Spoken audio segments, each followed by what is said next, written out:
In fearful day, in raging night,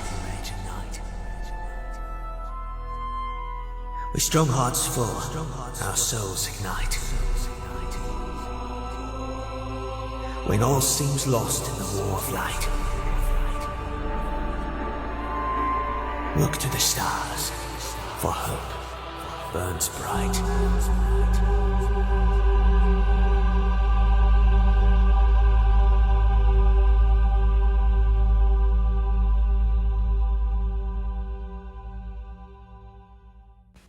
Hello, mates.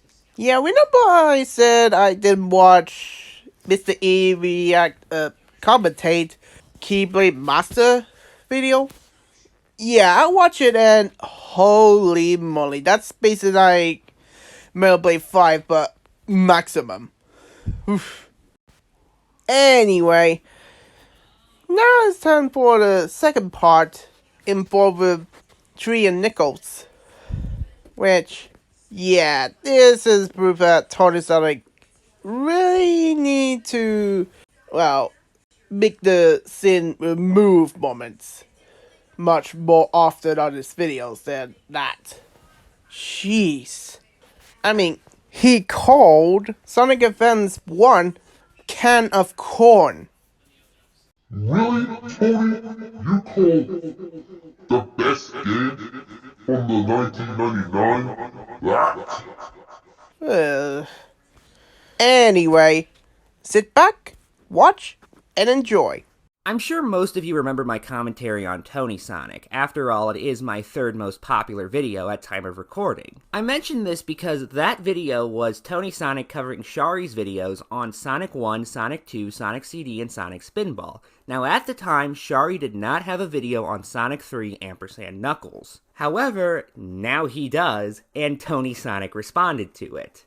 So, I figured we might as well complete the saga. I do want to note, though, I know this video's a month old, so I'm a little late to the party. However, a combination of a certain skeleton and some issues we're not getting into right now caused me to have to put this off by quite a bit. I apologize. But either way, better late than never.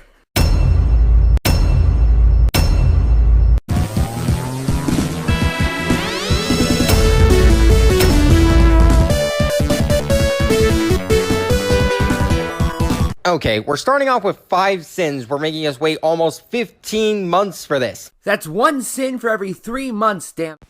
Yeah, that is totally a friggin' sin, because holy moly, it's basically like similar sins Endgame videos. Like, seriously? Like, Avengers Endgame video, film, just came out 3 years ago, and similar sins had to do it 11 months! Are you kidding me? Are you serious? You got to do it at 3 months or something lower than 3, but no, 11? Are you kidding me? Ay, caramba! Sorry, I just had to do the nitpick. Though, this is actually kind of funny because Tonysonic should not be the one talk about to Charter 5 like that. Seriously. He did Super Smash Bros. 4 videos, and yet not the third one? What is that all about? Also, what was with that sudden and incredibly jarring change in the aspect ratio of your video? I agree with that. What the heck? I did not notice that until you pointed that out. Like, what the heck? I guess we've all been wrong this whole time. Apparently the full name of this game is Sonic 3 Sonic the Hedgehog and Knuckles. Really? This is what you start with? I mean, the title screen is the first thing you see. I don't know where else he'd start. Okay, ignoring how bad that joke was, how is that something wrong with this game? I get making jokes for the sake of levity, I do the same thing, but they should A, be extras for your points, or B, be added to a joke counter instead of the sin counter. This is why people can't tell when you're actually making points and when you're joking. You treat them exactly the same. Shari's point was just that the title screen was weirdly worded. It's not a big deal, but it is something wrong with the game. This is something you do a lot, by the way. In fact, I pointed out this exact issue with the first video of yours I covered, in that instead of actually addressing what Shari says, you just kind of say, well, it's really small, so it doesn't actually matter. And whenever you make these points, I can't help but wonder if you even know the CinemaSins format of videos. They're called Everything Wrong With. There's no asterisk after the word everything to alert the viewer of a note at the bottom that says, minus some really nitpicky stuff. For example, typos. No, if something's wrong with the piece of media, it gets pointed out. That's what everything means. Yeah, I think I see that problem now. Which, yeah, that can ruin the Birdman, Omega Black, and Tonysonic. Which, wow, that's kind of awkward for them. But at least I got Liam on my channel review to, well, you know, point things out. I mean, it is W.t.h moment, not anything wrong with videos. Whew.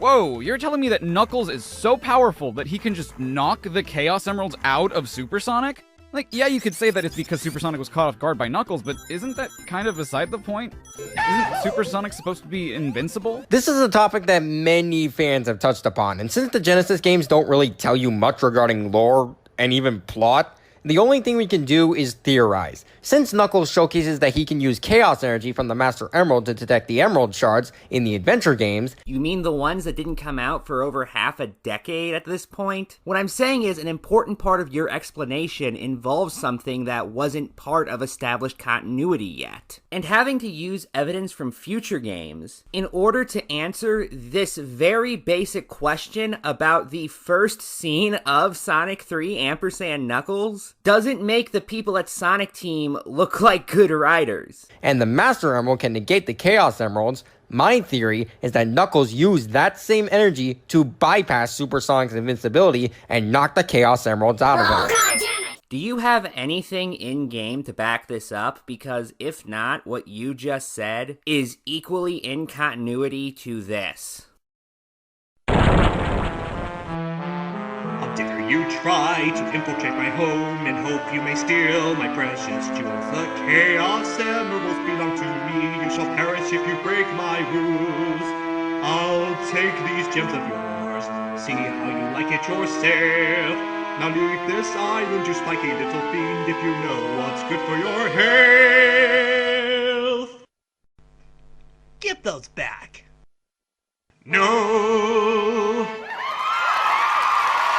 Fan speculation is fun and all, but fan speculation to work around plot holes doesn't make the plot hole disappear. It just means that fans have come up with ways that it could make sense in universe. That does nothing to excuse the fact that the writers originally had a plot hole in their story, especially if one of your pieces of evidence, again, is a game that wasn't even out yet. Yeah, it would make sense that, you know, Tonysonic would only mention that Master Emerald had a power to control the Chaos Emerald's chaos powers. It would make sense that he will also mention that Knuckles is the guardian of a Master Emerald, meaning he had the same abilities as the Master Emerald does. Not just use the future games. Does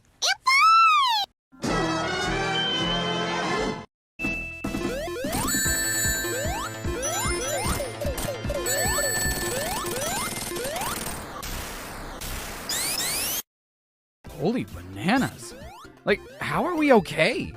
Fire Breath set the entirety of Angel Island Zone on fire, and somehow we're okay? Sonic and Tails are not human, Chari. They may not be immortal, but applying the same frail limitations of normal humans to a blue supersonic hedgehog and a fox with two tails that he can use as a propeller is stupid. I mean, I guess, but Sonic and Tails can still get hurt by fire, as seen by levels in this very game, like Lava Reef and Flying Battery. Hell, this is literally the game with the fire shield. The shield that specifically protects you from fires. The point is, the fact that Sonic and Tails don't get hurt by all of Angel Island being set on fire can't be brushed off just by pointing out that Sonic the Hedgehog isn't a human, as if that was something Shari was denying. I'll agree with that. Like, really, Tony? Do you forget there's some levels that Sonic actually got damaged from fire? Like, seriously? Almost 30 years later, and people still don't know how to pronounce this damn level's name, all because of a single missing space. I mean, come on, people. Everyone knows it's pronounced I did read in a post once that Yuji Naka stated that he thinks it's Hydro City, but I can't find the post anymore, so I'm just gonna say that there's no real right or wrong way to say it. If you think it's one way or the other, feel free. No one's gonna stop you. Okay, how much effort did you put into finding this post? Because I literally just Googled Yuji Naka and then the name of the zone, and it was the first result.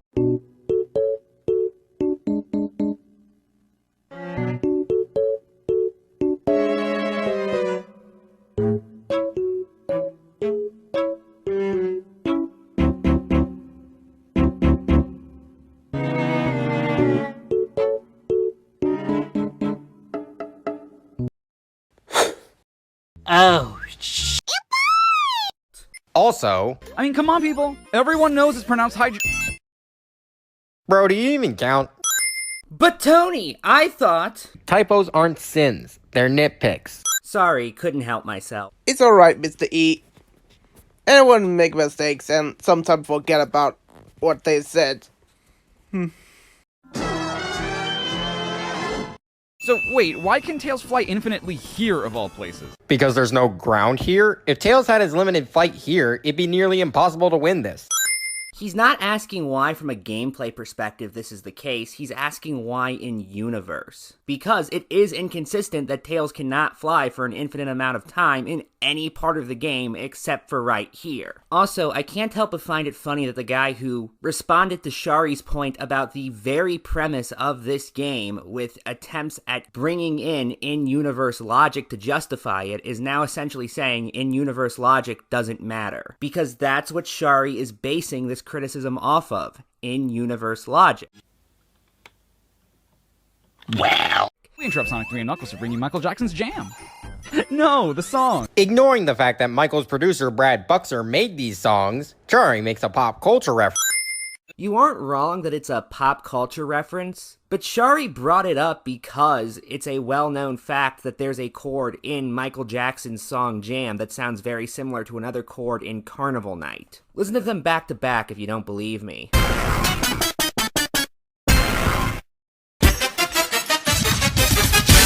This leads into the more general belief that Michael Jackson helped with the soundtrack of Sonic 3, with you even acknowledging one of the many smoking guns for that idea. That being that Jackson's producer wrote some of these songs. This wasn't just a pop culture reference, it was a sly comment regarding well-known trivia about the game, and you just dismissing it as Shari referencing something honestly kind of irks me. It's not irrelevant, and if somebody notices it, it could be incredibly distracting, so what's the excuse for not letting Shari send this? And that's ignoring the fact that this piece of media, that piece of media-esque references are incredibly common in CinemaSin style videos to the point where they're just considered part of the genre, but your unwillingness to actually engage with the genre that you're critiquing has already been established. Well, that doesn't stop the bourbon. This one just looks like a dick.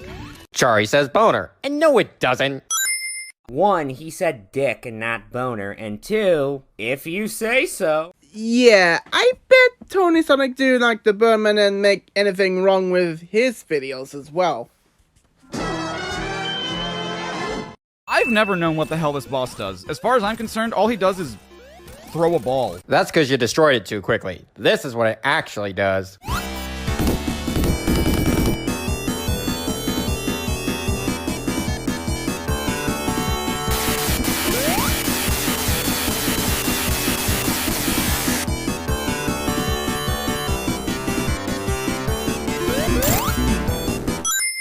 Okay, I think Shari's point was that this boss is too easy to defeat quickly, especially if you have Supersonic, which a skilled player is likely to at this point in the game. This is a problem with a lot of the bosses in Sonic 3 ampersand Knuckles, by the way. They're way too easy if you have Super or later Hypersonic. Hence, Shari's ability to defeat Robotnik before he even attacks. You saying that if Shari waited around long enough, Robotnik would attack doesn't change that. That's a valid point.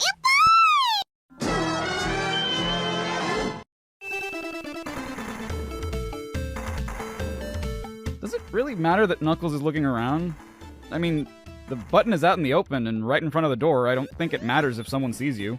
Not to mention, there are 77 of these things out in the open, 34 from this room onwards. What's hiding one behind a door gonna do? I'll give you the first one, but most of the giant rings are hidden in semi-obscure places. Plus, I'm willing to bet that most players don't even know all the locations of the rings without a guide.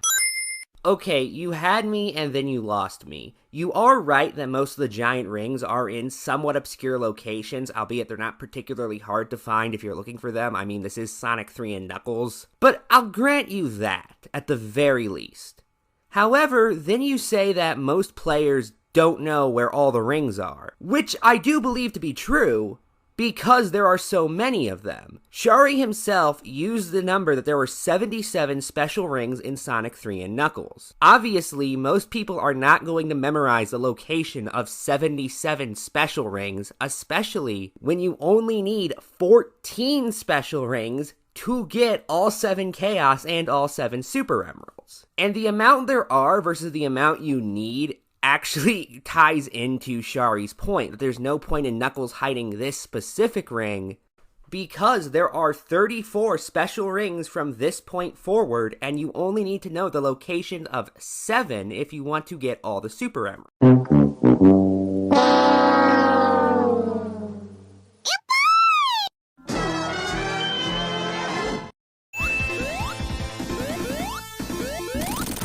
Wow, that was a mini-boss, I guess.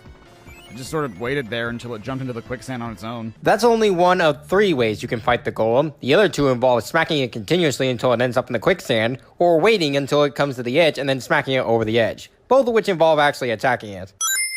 Okay, well, Shari doesn't like the fact that you can beat the boss without ever having to attack it. Obviously, there are ways of beating it that do involve attacking it. However, one way of beating it doesn't, and Shari doesn't like that. This is the same thing with the point about the Carnival Night Zone boss. The issue is that it's possible to beat it this easily. Nobody's claiming that's the only way you can beat it, though. I see why Chara 5 hate.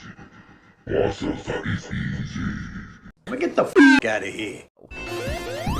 Ah yes, my favorite Sonic 3 mini-boss, the Five Nights at Freddy's endoskeleton. Which one?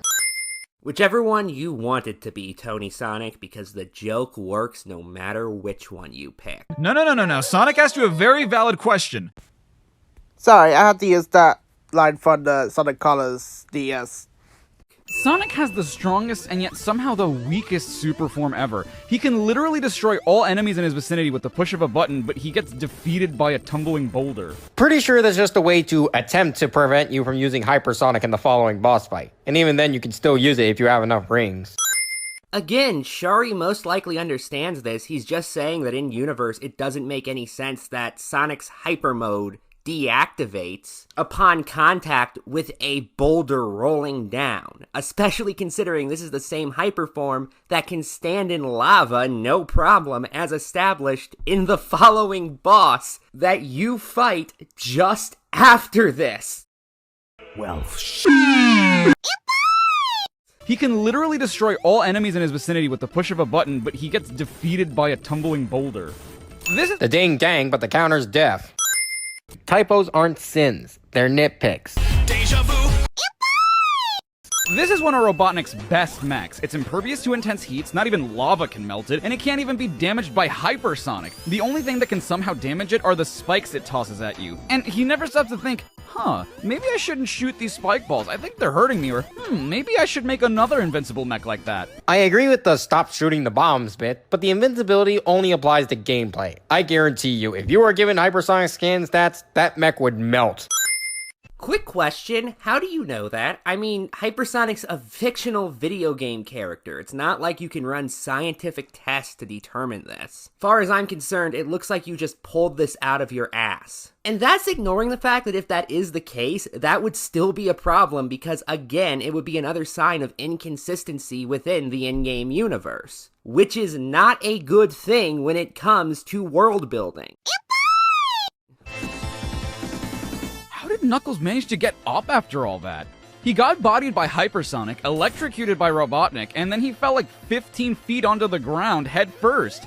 He should probably be dead. I'm sure he would be, if he were human, but like with Sonic and Tails, he's not. He's an anthropomorphic echidna that can smash through all manner of rock and metal, climb up walls with the spikes on his hands, and can glide with his dreadlocks. He's obviously tough enough to take all that, and even then, he shows signs of exhaustion later. So true, bestie. I mean, obviously, duh. I've lost it. I've officially lost it, people. Tonysonic, you've broken me.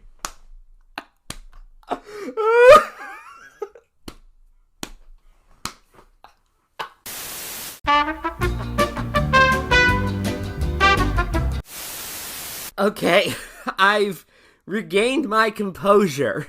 Mostly. So Tonysonic, if it's so obvious, maybe you can enlighten me, because I'm just not connecting the dots here. What about Knuckles' powers would make him able to survive getting hit 8 times by Hypersonic, being electrocuted, again, in the video game with the electric shield, so we know these characters can be harmed by electricity, and falling something like 15 feet. Obviously, Knuckles the Echidna is not human. Nobody is denying that. However, he is also not invincible. Hence why he needs to collect rings so he can survive getting hit. Did he just have rings on him at that time and that's how he survived it? If so, why didn't you just say that? Why bring his powers into this? And again, what about his powers inherently means he'd survive this? You say it's obvious, but it becomes less obvious the more you think about it. Superhuman strength, enhanced durability, ability to climb and ring, geokinesics.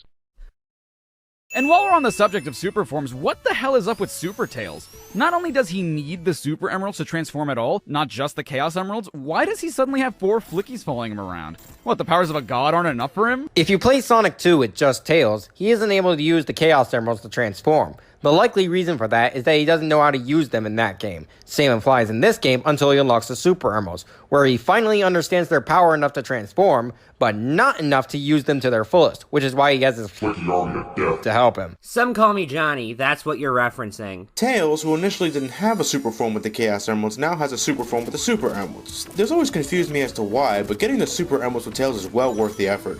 Super Tails is ridiculous. Besides having all the benefits of a super form, he can also fly much faster, and he also has his Flicky army of death. He also doesn't have the Army of Mania because he likely knows how to use the Emeralds fully at that point. Oh yeah, the actual point. I just put this clip in because I wanted that cookie. No, you don't, because these guys got it. So I would go for the top one who got the cookie. You get the Jaffa cake, and this guy get the digested biscuit.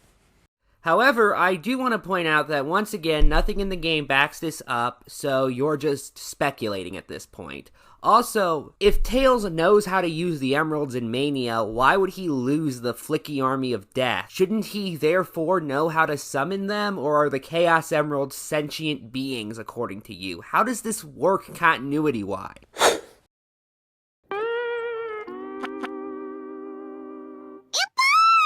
Anyway, that's all I want to cover, so final thoughts? Tonysonic's content has honestly barely improved. This is not nearly as bad as the first video of his I covered, but it has many of the same problems. Although he stopped mindlessly repeating the phrase "nobody cares" whenever Shari makes a point he can't counter, he still just has this tendency to engage in apologetics for the game in question no matter how big of a stretch. I can tell he's trying, I really can, but the results are honestly just underwhelming. Good night, and good luck.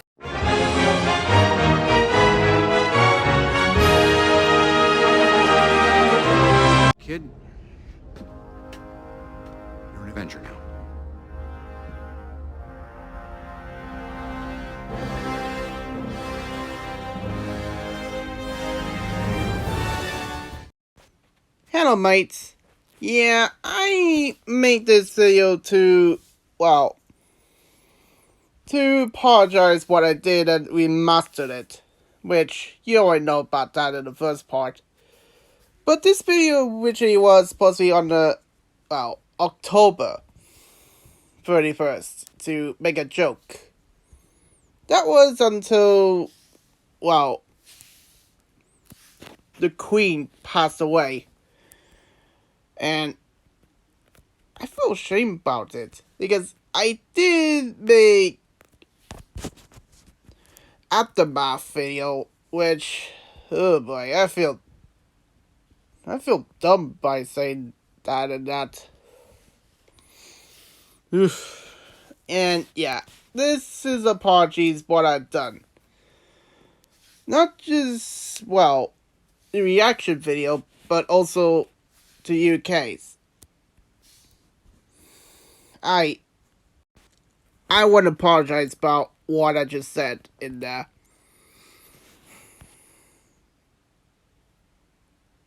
But for now, leave a like, subscribe, and comment down below. Thanks for watching, my friends. For his neutral special, I'll be right back. Dragon Ball!